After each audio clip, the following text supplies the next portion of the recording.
Hello, aujourd'hui je voulais vous parler d'un sujet un peu plus personnel, c'est la timidité.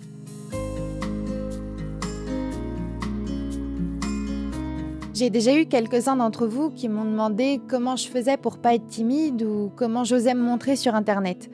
Mais en fait, ce qu'il faut savoir, c'est que j'ai toujours été archi timide. Mais genre vraiment presque maladivement.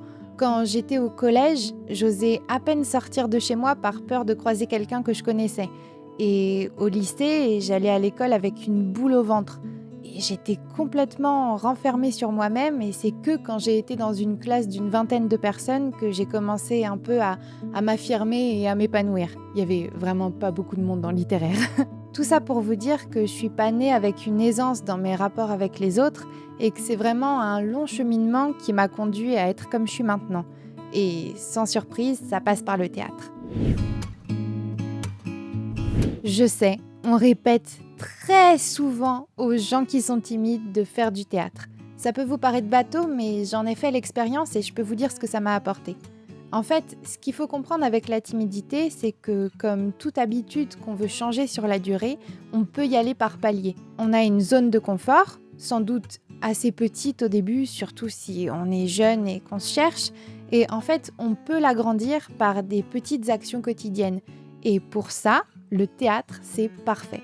Perso, j'avais mon cours de 2h30 par semaine au lycée et tout me paraissait infaisable. Mais en même temps, j'avais envie de réussir à faire ce que je voyais les autres faire sur scène.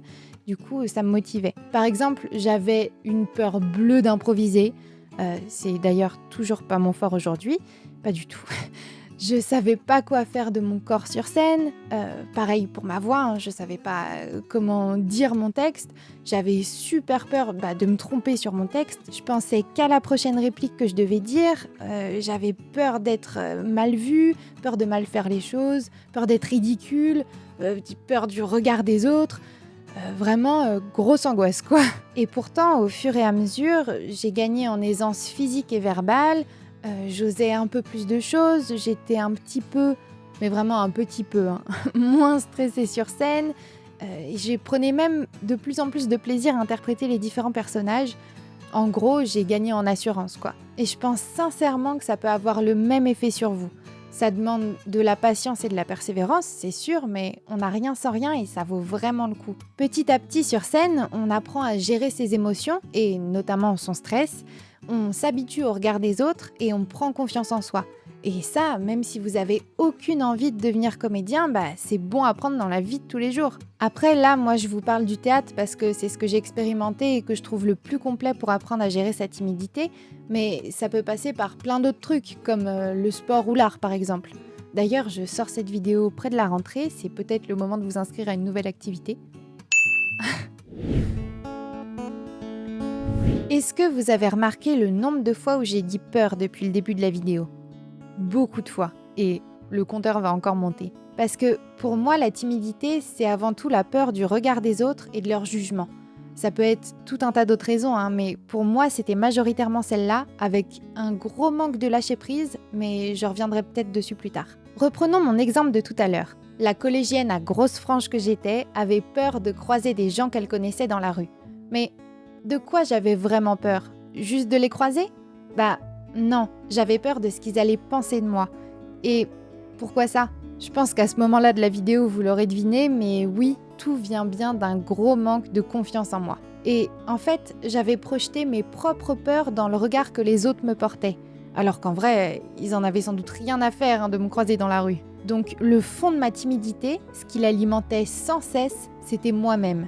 C'était pas un conflit à gérer entre le monde et moi, c'était vraiment entre moi et moi-même. Et c'est pour ça que c'est si important d'élargir sa zone de confort. En faisant ça, on se prouve qu'on est capable de faire telle ou telle chose et on gagne des morceaux de confiance en soi qui sont extrêmement précieux. Ça paraît pas grand-chose au début, mais pour reprendre l'exemple du théâtre de tout à l'heure, le fait d'oser monter sur scène, de dire un texte en public, de regarder ce public en face, ça fait que vous gagnez confiance en vous, que vous élargissez votre zone de confort et petit à petit, ce qui vous paraissait absolument impossible devient de plus en plus atteignable. Dans le titre de cette vidéo, j'ai écrit comment vaincre sa timidité. Mais en vrai, elle est jamais complètement vaincue. C'est vraiment le processus de toute une vie et des fois, elle revient sans qu'on s'en aperçoive tout de suite. Et puis, on n'a pas forcément à la vaincre, c'est pas une ennemie extérieure qu'on chasserait. Le but, c'est qu'elle vous entrave pas dans votre vie de tous les jours et qu'elle vous empêche pas de tester de nouvelles choses. Par exemple, j'ai eu un mal fou à me décider d'arrêter la fac pour aller faire une école de théâtre. Alors, il n'y avait pas que la timidité qui rentrait en jeu, il y avait aussi la pression sociale, la peur de me tromper, de faire une grosse bêtise, mais la timidité en faisait partie. Est-ce que j'allais oser passer une audition, jouer devant des inconnus? Est-ce qu'au final, j'allais pas juste être ridicule là-bas et pas me sentir à ma place? Bon, au final, j'ai dépassé toutes ces questions et je me suis dit que j'allais de toute façon là-bas pour apprendre. En plus, quand je suis arrivée en école de théâtre, j'étais un peu moins timide qu'au lycée, mais c'était encore pas trop ça, j'étais bien timide. Sauf que là-bas, pour avoir mon diplôme, j'étais obligée de me confronter à mes blocages et à mes peurs. J'ai poussé les murs de ma zone de confort tous les jours. Bah ouais, il y avait un certain niveau d'exigence attendu et ma timidité m'empêchait de tester plein de trucs. C'est pas pour rien que sur mon dernier bulletin, ma directrice m'avait écrit « a enfin réussi à sortir de cette timidité maladive ». C'est un peu cru, dit comme ça, mais c'était une belle preuve du chemin parcouru. Petite parenthèse, il y a un de mes excellents profs de théâtre qui m'avait un jour conseillé de me couper les cheveux un peu plus courts pour changer un peu et me dynamiser. Et en vrai, ça avait super bien marché. Et en y réfléchissant, mon rapport à la timidité s'est beaucoup vu au travers de mes cheveux au fur et à mesure que je m'assumais. D'abord très long, avec une grosse frange bien épaisse derrière laquelle je me cachais, puis sans frange, déjà c'était un gros exploit, puis coupé aux épaules, comme me l'avait conseillé mon prof, puis encore plus court, même un peu plus court qu'aujourd'hui, puis teint en rouge. Mais je ferme la parenthèse. Tout ça pour vous dire que rien n'est terminé en ce qui concerne la timidité. Personnellement, il a encore fallu, après mon école, que j'ose me lancer en auto-entreprise, que j'ose démarcher pour la voix off, que j'ose me former au doublage alors que je savais même pas ce que c'était une bande rythmo, que j'ose me lancer sur internet, que je monte ma tête, que je vous parle directement comme je le fais là. C'est pas facile, mine de rien, c'est un peu tricky. Mais voilà, tout ça pour vous dire que c'est vraiment le chemin d'une vie. En tout cas, je fais absolument pas cette vidéo pour vous dire qu'être timide c'est mal et qu'il faut changer à tout prix. Non, si vous êtes ok avec ça et que ça vous dérange pas, aucun souci. Mais si ça vous pose problème dans votre vie de tous les jours et si ça vous empêche de tester des trucs, là c'est un problème et j'espère que ma vidéo pourra vous aider un petit peu. Sachez par exemple que si vous êtes très timide et que le doublage vous intéresse, rien que le fait d'essayer de vous entraîner sur internet avec une bande rythmo, c'est déjà une petite victoire en soi.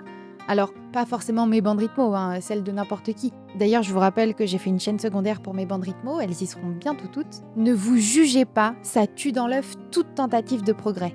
Le mot d'ordre, c'est vraiment d'oser, de vous lancer dans l'inconnu, d'explorer et de pousser vous-même les murs de votre zone de confort. Bon, ça fait plusieurs mots d'ordre, mais vous avez compris. Et dernier petit disclaimer, je suis ni guide en développement personnel, ni coach, ni psy.